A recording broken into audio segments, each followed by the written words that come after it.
Well, hello, and welcome once again to stately Vaughan Manor. Now, today I'm just going to do a couple quick little recent reads reviews of two different books, and they are different books. These books are very different from each other. One is a Cosmology of Monsters by Sean Hamill, and the other one is Traitor's Blade by Sebastian de Castell. So, two very different books that I'm going to be talking about today. Calling them recent reads is kind of a cheat. This one I read in 2019. This one I read in 2020. But of course, at the time, I wasn't on the BookTube, so I had nobody to talk to about them. And now, lucky you, I am on the BookTube, and I'm going to talk to you about them. So the first book I'm going to talk to you about is A Cosmology of Monsters by Sean Hamill. Now this I saw on the in the bookstore, just hanging out, and it looked kind of cool to me. I'm like, that's an interesting cover. Picked it up, read a little bit, opened it up. Of course, I had the obligatory Stephen King blurb on the back, where he's talking all about it, how it combines the mythos of H.P. Lovecraft with a contemporary story of a family under the threat of destruction.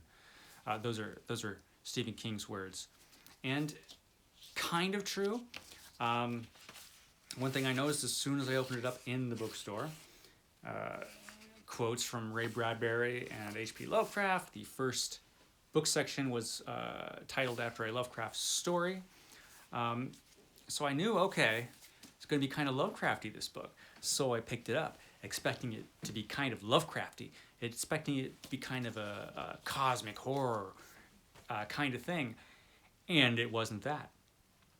This kind of surprised me by that. It is a family drama.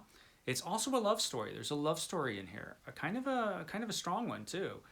And it's, how much can I give away? I don't like giving away plots, so I'm going to give you the bare minimum, and I suggest that should be enough.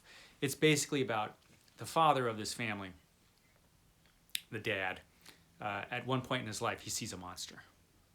Later on, his wife sees a monster, and the kids see the monster. So the monster's kind of hanging out with this, hanging out around the family. And the monster is the mystery. What is this thing? Is it real? Is it imaginary? What's the deal with this monster? Well, eventually you find out, and that's what this story is about. And this turned out to be quite different than what I expected. I expected a straight-up horror story, kind of in the tradition of H.P. Lovecraft. I should have known better just from the cover. Cover did throw me off at first. I'm like, does that really go along with what I'm thinking this book is? And it doesn't, and it isn't. This isn't a Lovecraftian horror story, really. There's a little bit of Lovecraft in here, but it's a different thing. As I was reading this book, I realized, or I thought I realized as I was reading it, going along, that it was really seeming one part realistic family drama and the other part dark fairy tale. Had a lot of dark fairy tale, dark fantasy kind of vibes to it. The main monster that I was talking about turns out to be a lot different than you expect it to be, a lot different than I expected it to be. There were kind of a couple curves thrown in this book, and they both had that kind of dark fairy tale feel to it. So I'm like, okay, I'll go along with that. I thought I was getting a horror novel, but this is interesting. I think while I was reading it, I wasn't really buying it, the dark fantasy, dark fairy tale thing. But as I went along in the book, every time he would have a scene that was kind of like that, there would be something underneath that scene, something creepier. Something that kind of made your skin crawl a little bit. Like, I'm reading this. Is this what I think it is? Or is there something else going on here? There was something else going on. By the time you get to the end of this book, you realize, oh, this is a horror novel. Oh, yeah, okay. Yeah, that's what this is. And when you get to the very end, there are a couple things at the end. There are a couple things at the end that really pay off as far as the horror goes, and it gets you. it got me a couple points towards the end of the story. So yeah, it was interesting. It was interesting just for that. The ride that this book takes you on. It kind of takes you in, you think you're going in different directions, and then you end up in the end. And the last sentence of this book just got me, and I think it'll probably get you too. It's not a perfect book. There are some things that just do not work. There's some scenes that just don't work that well at all. But they're all forgivable things, I think. I think overall, this is a pretty good achievement for a novel. I think this is his first novel. I could be wrong, but I think it is. And if it is, good job, Sean Hamill. So I recommend this. I never give star ratings because, when I first read this, I thought maybe it was a 3, but I've been thinking about it ever since, and so maybe it's a 4. I think it probably is.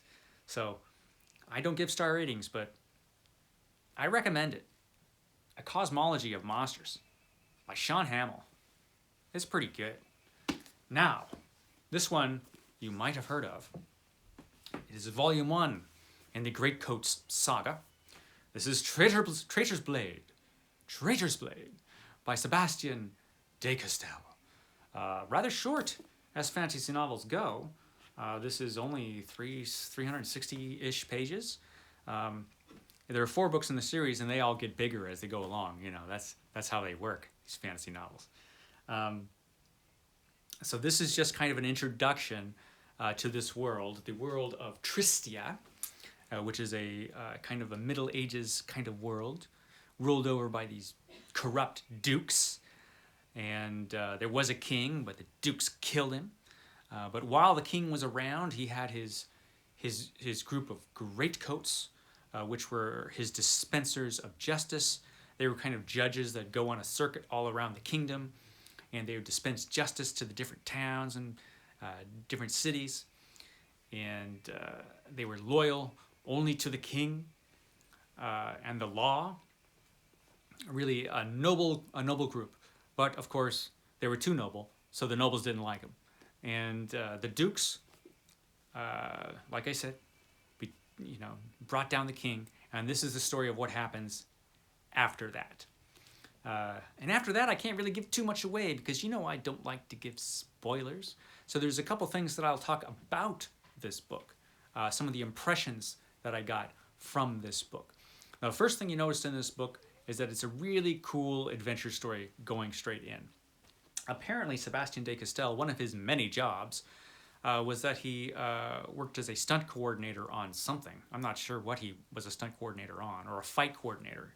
He does sword fights, so he knows all about sword fights, and you can tell in this book.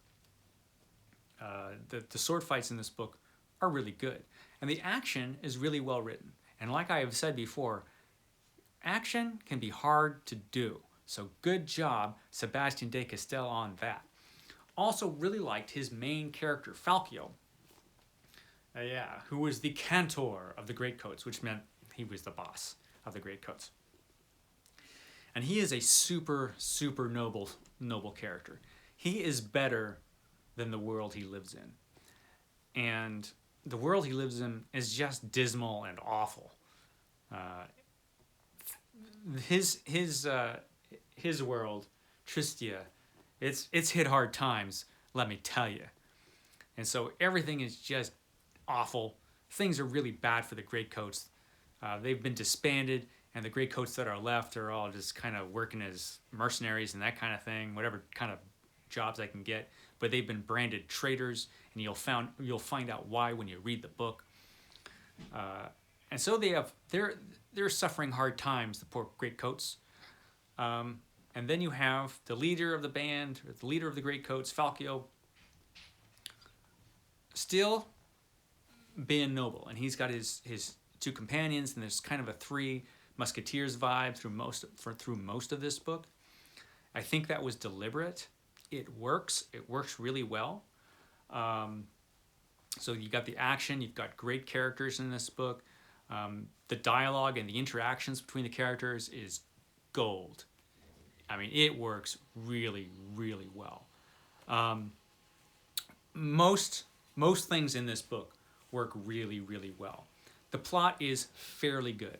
There's a couple things that don't work as far as the plot is concerned. Our hero Falkio is kind of dense in some places where he really shouldn't be dense, but he kind of is. The reader always seems to know more than he does. He kind of reminded me of an Edgar Rice Burroughs character in that way. But he's such a great guy, we forgive him. We forgive him that kind of thing. This book does get really dark. There's a point in here where I was like, man, this is terrible.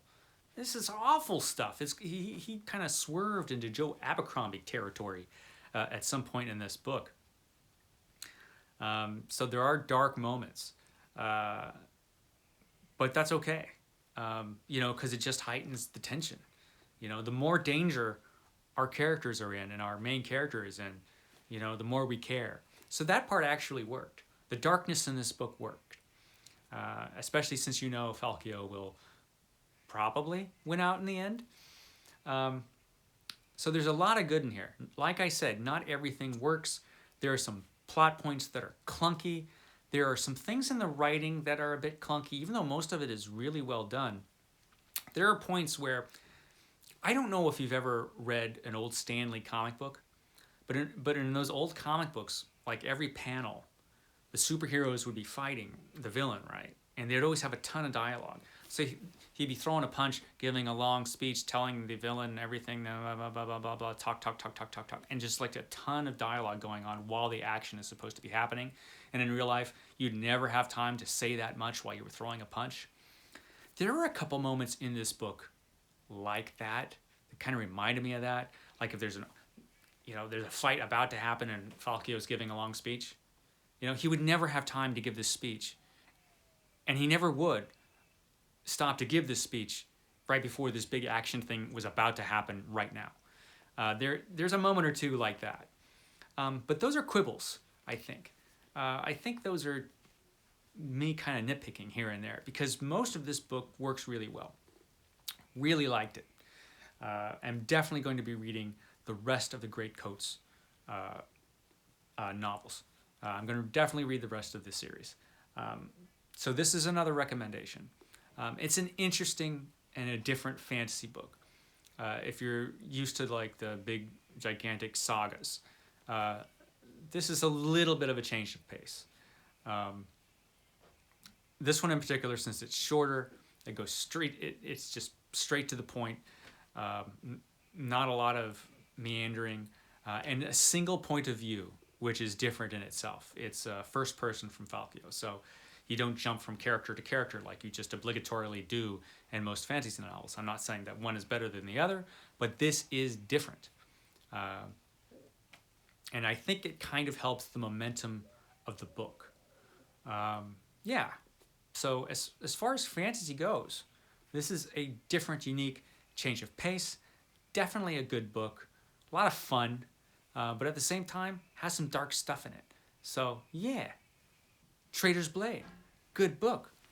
Those are my recent reads. Before I go, I want to give a shout out to a booktuber that I particularly enjoy. He's a horror booktuber. His channel is Coffee, Cats, and King, and I think you should all check him out. I will leave a link down below to his channel. He does a lot of book reviews and all kinds of horror-related stuff. So definitely, if you've reached this far in this video, then go watch a good booktuber. Go see him. So I will see you again tomorrow, because tomorrow is the Sunday Penguin, where we will talk about a Penguin classic. Okay, guys, thanks for spending your time with me. I will see you then.